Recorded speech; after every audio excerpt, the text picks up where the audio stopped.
আউযু বিল্লাহি মিনাশ শাইতানির রাজিম। বিসমিল্লাহির রহমানির রহিম।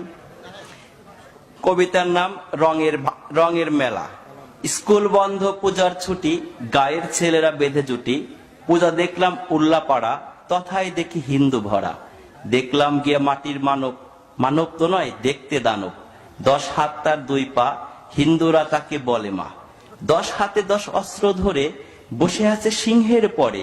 সে বলিতে পারে না কথা, সবাই পায়ে নোয়ায় মাথা।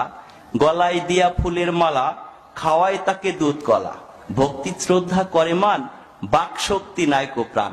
প্রাণ নেই তবু কেমনে মরে, নিয়ে যায় তাকে নদীর তীরে। তীর হতে তুলে মধ্য জলে, লাথি মেরে দিয়েছে ফেলে। এখানেই মোর মনের কথা, মাকে কেন দিলে ব্যথা। করছো কেন রঙের মেলা, এগুলো তো ভাঙাচোরা খেলা। এই খেলাতে নেই কো লাভ, এই খেলাতে শুধুই পাপ। পাল্টিয়ে ফেলো